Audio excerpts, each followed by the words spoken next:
it's about clarifying a topic, I will interrupt so we can make sure you're on track with us. And then if it's any larger questions, feel free to put them in the chat, and we'll talk about them at the end. Okay, sounds good. Yeah, so as you can see from this news headline, so those are the big questions that I have been thinking about. And okay, so let's start from the very first question. I think a lot of you might have been wondering just how widespread the usage is. So the best way to answer this question is through kind of surveys. And so there are a few, we call it national surveys, that is trying to understand as a national trend in the US, what is the percentage of kids who are using AI for a variety of different purposes. So as you could see from this graph, so the top graph shows just among teens, kids who are 13 from 18. So roughly half of them are regular users of Gen AI tools like ChatGPT to search for information and to help with schoolwork and school projects. So this is for teens. So it is actually also quite widespread for younger kids. So there is another survey at the bottom that is done by Boston Children's Hospital. So the survey parents of kids from 3 to 12. So what they found was that even younger kids are also frequent users of AI tools to engage in creative activities, to ask for information, and also make tasks easier for them to help with their task performance. And so as you could see, so it is actually quite prevalent among kids from 3 all the way to 18. And the second source of data that I wanted to share with you is that, so in the previous slide, we saw that the usage is widespread. And you might be wondering, so what are they using AI for? And we have another data source that we kind of hone in a little bit and ask kids, so when you use AI, what did you use AI for? And so in this whole list of different purposes of usage, so there are several patterns that are quite salient. So for example, if you look at the research help, so this is actually one of the very common purpose kids use AI, which is to engage in the research topic and seek information. And we also found that a lot of kids just generally engage in conversations with AI. So you could also see that this chatbot conversation, around like 20% of the 25% of kids are kind of frequent, at least occasional users in this kind. And you could also see STEM help, information seeking, which are another kind of very prevalent reasons why kids use AI. So this study was done kind of among high school students, so they are relatively older students. And so another piece of information that I wanted to share, which is there is a lot of debate right now, which is this AI companionship. So it is slightly different from the kind of AI learning tools that a lot of schools are adopted right now. So AI companions are kind of the AI that you could engage in more of the social-oriented conversation, just like the girl we saw at the beginning of the presentation that they talk about their own favorite colors and princesses. And when it gets to older kids, they talked about what is happening at schools and stress and kind of other issues that are happening in their social life. And so there is another study done by the Common Sense Media, which is a very important nonprofit organization that is dedicated to support children's healthy media engagement. So they survey, again, 1,000 teens in the US aged from 13 to 18, and they just asked them, have you used AI Companion at all? And do you consider yourself as regular AI companion users? And I was actually quite surprised by the high percentage. Actually, around 50% of teens reported themselves as frequent AI companion users. And when they were asked, why do you use AI companions? So some of them answers that, for example, Gen AI agent can make me feel less lonely. So around 43% of the teens actually agreed that this is the true statement that reflect the purpose of using AI companion. So with all of those in the background, so those are the surveys that we have seen to kind of provide a trend. So with that, I wanted to hone in a little bit about my own research. So if we see that AI is already very prevalent, and what could we do to just make sure that kids could kind of maximize the benefits they could get from this interaction and also kind of potentially reduce the risk? So I wanted to share the first project that I've done with PBS Kids. I think this would be an interesting example for people to think about how AI could actually be a positive and useful learning tools for kids to learn science and also to learn literacy. So I'm sure you all have kids who watched TV quite a lot. And so this is kind of the starting point of our collaboration. We know kids spend quite a lot of time in front of TV. And we also recognize that high quality television shows are actually a very important source of learning materials and resources for many kids. But there is one drawback about televisions, which is it's not that interactive. You don't get a lot of feedback from the kids. So it's sometimes hard for me to understand when I'm watching my two kids watching TV, if they are actually paying attention, if they are actually comprehending what is presented on the episodes. So working with PBS Kids, so we're thinking, what if we could integrate AI into some of the PBS Kids shows so that the main character of the shows would actually pause and ask kids questions when they encounter, for example, science problems, to encourage kids to think about, can you make an observation and tell me what you see? Or can you think about a solution? So what do you think I should do next? To kind of engage in kids in these conversations. And then we use automatic speech recognition so we could recognize what the child is talking about, and the character provides a response based on the child's answers. So if that sounds kind of confusing, I do have a video clip that kind of shows one of our, we call it interactive videos in action. Oh no!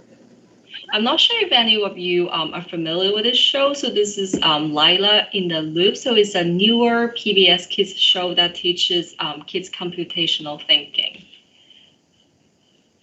Last time, we used the loop to make stew come up the marshmallows quickly. This time, a loop led to a big mess. Stu decorated the whole restaurant with frosting. Why didn't the loop work this time? Because you didn't say to stop anywhere. Right. I forgot to tell Stu when to stop. Whoa! We have a lot of cupcakes to decorate. How can we make it go faster?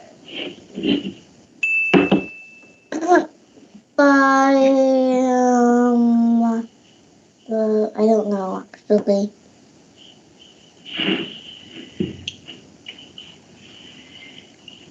We need to decorate the cupcakes faster. So the character provides a hint. I forgot, what's his little name? Blue guy thing. She's referring to the robot, but she forgot the name. I think you mean Stu. We can tell him to put on the frosting over and over again, like a loop. Yeah, so I also want to clarify that we did not use generative AI in this project. So all the animations you saw was produced by the animation studio. So what the AI did was it transcribed the speech into text And then we use a model to classify children's responses into different categories. And then the program just plays the corresponding response that we have produced beforehand to match with children's responses. So this way, we thought that this is a more adaptive experience, but we could also make sure that there's no inappropriate AI-generated content that kind of gets in front of the kids. So there is a little bit of research after this development of the interactive video. So what we are really curious is that, so now we have this added component of AI-assisted interactions with the character. And does it actually help kids learn better and comprehend the concepts that are being taught in the episode better? So as a researcher, we kind of ran studies. And the way we ran studies is that we kind of put kids into different scenarios to watch the same episode. And in the first scenario is the AI interactive episode that you just saw in the video. And in the second scenario is something we call it pseudo interaction. I'm sure you're familiar with Dora the Explorer, right? So there is a character pause the show and ask you a question. But at that time, because there is no AI there, so the character actually cannot understand what you're talking about. But the character pause for 10 seconds and then pretend that, great, that's what I'm thinking too, and give you a generic response. So the drawback of this kind of interaction is that kids actually quickly recognize that the character is actually not listening, so they lost interest in participating in a conversation. And the last scenario is, we call it the more traditional kind of broadcast version of the episode. There's no questions directly directed to the kids. And how we designed the study was that we have kids watch the same episode kind of under different scenarios. And at the end, we kind of have a set of questions that we ask them. So if the episode was teaching kids about loop, and we ask kids, okay, so now you have a problem. You have to decorate. So for example, 50 sand castles, how are we going to do it?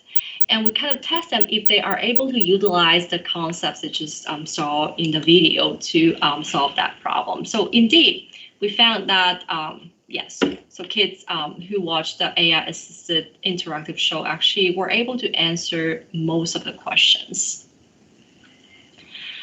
But I'm not going to suggest that AI-assisted dialogue or talking with AI could replicate the rich benefits that are coming from talking with a parent or talking with a teacher and talking with a peer. So our next question is really looking at what if we compare the ways kids talk to AI versus the ways they talk to an actual human being. Are there any differences? So those differences are important because we're learning the way we're learning our language through kind of looking at and making observations of how other people talk, especially for younger kids. And if the way they engage with a kind of interlocutor is different from the way they interact with a real human, so that might have some potential implications of the language development. So in this project, we have a AI that creates stories with kids. So you could think of this very common activity, right? So I, as an adult, I started the story. So once upon a time, there was a princess. And so I asked the child a question. So where do you think the princess should live? And then my child might say, oh, she lives in a forest. And I might ask, so what does the princess do in the forest? So we program an AI like that to kind of take turns to engage children in story creation. And we also have our researcher kind of engaging children in story creation in a similar way. We ask them questions, we wait for the responses, and then we continue the story. And we recorded the entire interaction, the entire activities. And then when we come back to our lab, we kind of annotate, are there any differences in the way children responded to AI's questions versus children responded to a researcher's question? So I'm going to just show you 2 audio recordings. And this is the first one. What do you want our main character to be? A chicken. That's interesting. What's the character's name? Reverend. And then this is the second one. What do you want our main character to be? I want it to be a moth. A moth? Wow. Because my pet moth just died at school. Oh, I'm sorry. Which is sad, but it was kind of hard keeping him alive. So I think intuitively, you can tell that there is a difference.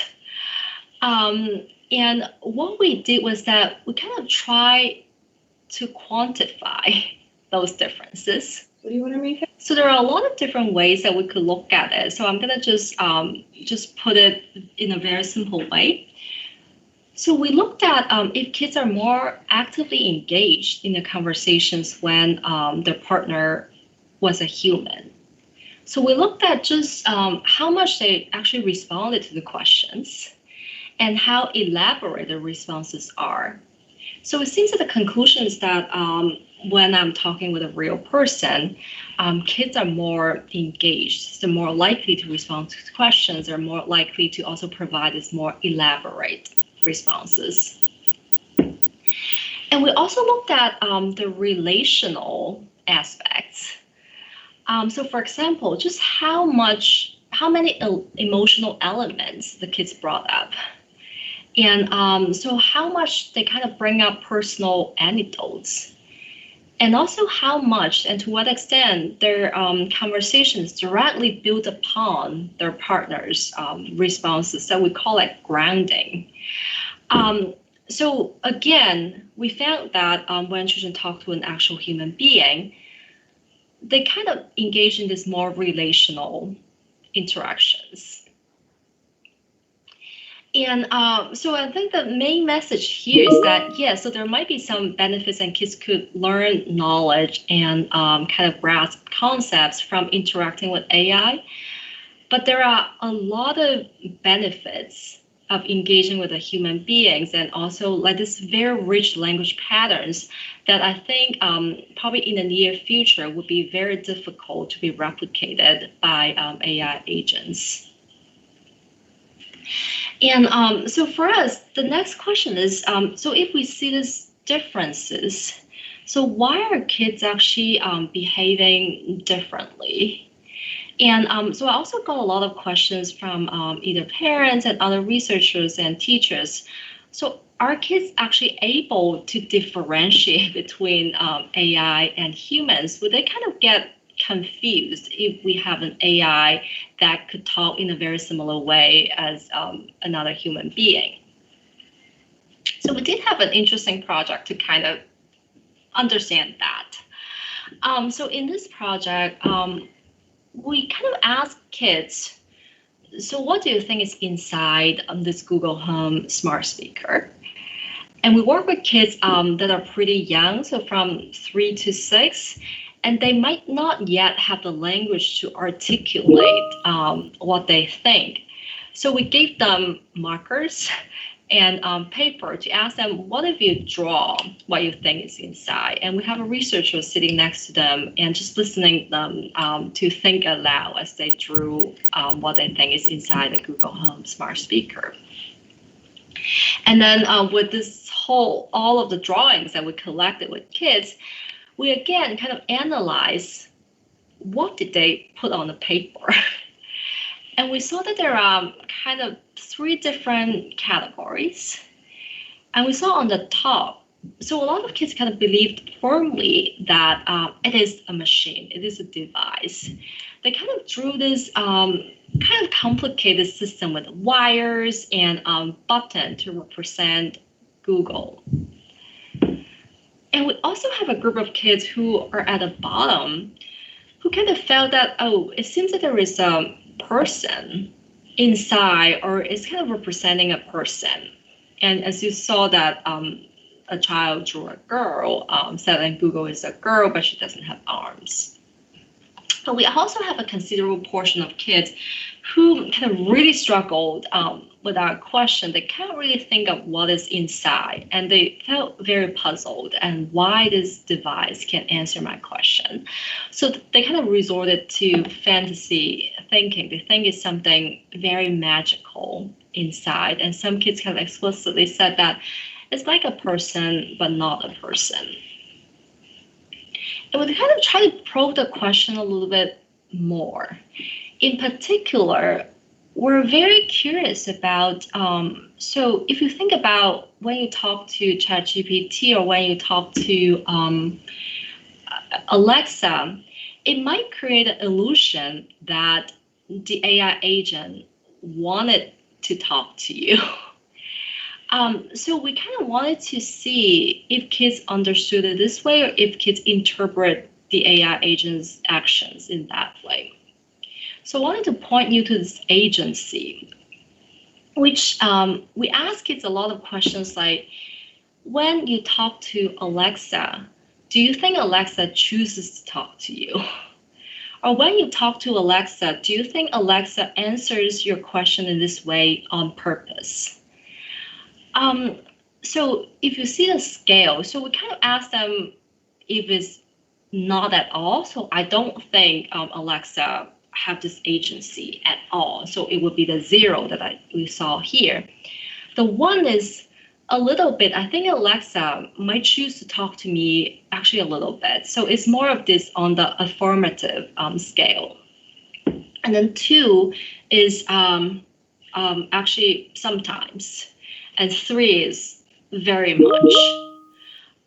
So as you could see here, so it's slightly, so the orange bar represented kids' kind of responses when they think about whether Alexa has agency. So it's actually relatively over 1. And so that means that a lot of them actually felt that to some extent, Alexa might actually choose to talk to me. So this has this whole kind of ramification when we think about AI and children's mental health, especially AI companionship. So what if they engage in extensive dialogue with an AI and they felt that the AI is doing that on purpose and chooses to talk to them? So that creates this illusional reciprocal interactions that I think might be risky for some of the teens and young children. And you could also see that children's ability to differentiate between AI versus humans are kind of increasing as they grow older. So for these younger kids in our study, those who are 4, they actually provided a similar responses to AI and human when it comes to whether they do things on purpose. So lastly, I wanted to transition into just another question. So when kids use AI, so a lot of time they actually ask AI questions. And I do think that might be a unique advantage of AI technologies because it does broaden children's access to information. For younger kids, it might be very difficult for them to type their answers into Google, but now that they could actually interact with AI via speech and just ask the questions and access to the information they need. So in one of our study, we're just very curious. So if kids are provided with AI chatbots, what kind of questions would they ask? So we developed an AI chatbot and we sent it to 50 kids' home and we let them use the AI chatbot for 2 weeks. And you could use it in whatever way you want and ask whatever questions. And we kind of recorded the type of questions they ask. And we actually found that quite interesting. So a lot of kids ask this, we call it factual questions. They wanted to get a piece of information. So for example, is Pluto a planet? Things like that. Or in the yellow kind of segment on the pie chart, on the bar pie chart, and a lot of kids engage in more of this deeper questions that ask why and how, and just explore the mechanism and explanation of a phenomena. And we also found that a lot of kids are very interested in the AI technology itself, and they ask AI, are you smarter than Siri? So I'm actually very curious how, so we actually used OpenAI's model to program this agent. So I'm actually very curious about how OpenAI's model will answer this question, whether you're smarter than Siri. So we also saw that, so we have a smaller percentage of, we call it child-related question. Can you guess how tall I am? Things like that.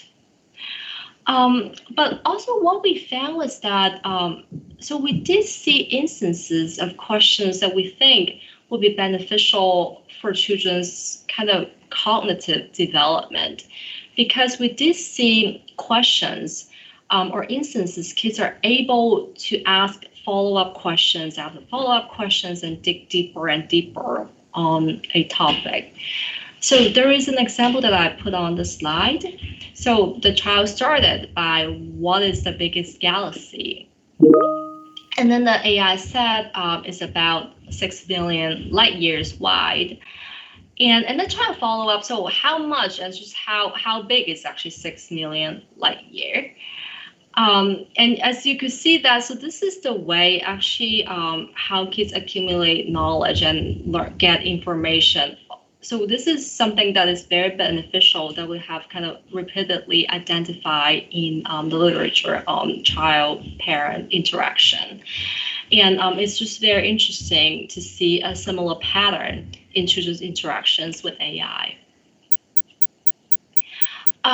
So there is actually a risk associated with this information seeking, which we all know that AI can make up kind of false, inaccurate facts and biased responses.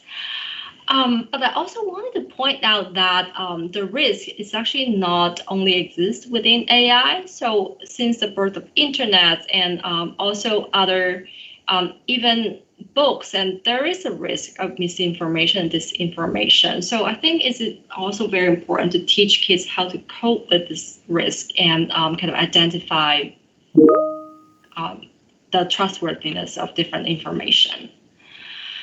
So there is one kind of interesting finding that I wanted to share, which is kids, actually as they grow older, they kind of started to be able to differentiate between as an AI, so what is your unique strength of providing information, or as a human being, what is a human's unique strength?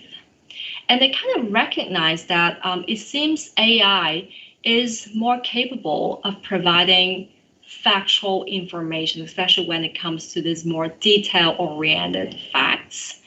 But for a human, it's more likely that they're able to provide credible information when it comes to personal and social matters. And in this study, it's kind of complicated, but I'm going to break it down. So they looked at so kids from 4 to 9. So as you could see on the age here, so 4 to 9. We asked them, so if you have questions about, for example, galaxy, would you prefer to ask AI or would you prefer to ask a person? And so we found that as kids grow older, they're kind of increasingly likely to seek AI for that factual information. But then when we come to asking them, so tomorrow is your neighbor's birthday, what birthday present should I prepare? So who would you ask for this question? So as you could see, the trend is opposite. So as kids grow older, they kind of become less likely to ask AI that questions. They just almost get to 0% when kids get to 9 years old. So this is encouraging on the one hand because kids are actually developing their ability to recognize limitations and strength. But also the risk is that we see this high level of trust in factual information provided by AI. So that could also be a potential risk factor when kids engage with AI.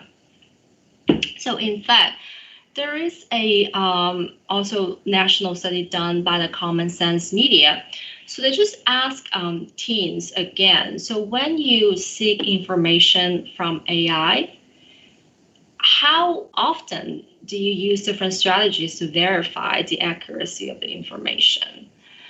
And so we actually saw a lot of kids who responded as either never did that or rarely did that.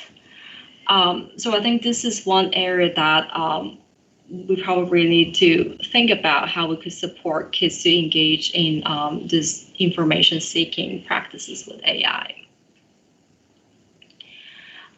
So lastly, I also wanted to just conclude the presentation by saying that although it feels AI is everywhere, it feels really big in this moment, but it is just one piece of puzzle in children's development. So there are a lot of other opportunities and experiences and resources that are supporting their development. So what we really think about is how the AI piece is intersecting with all the other experiences.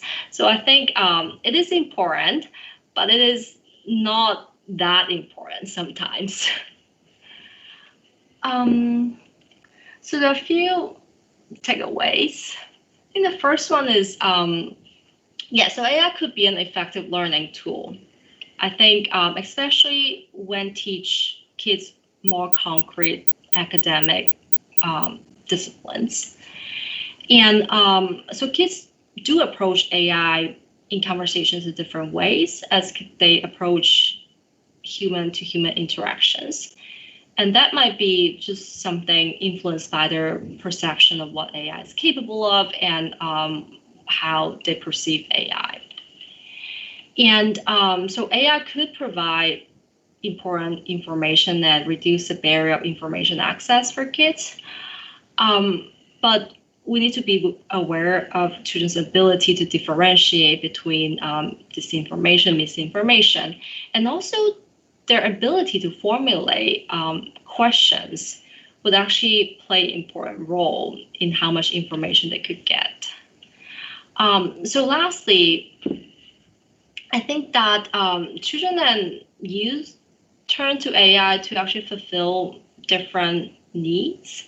So we saw kids turn to AI for tutoring because they actually are struggling with homework. So when we think about whether allowing AI access, I think it's also important to think about what alternative resources that we could provide to the kids before simply banning AI.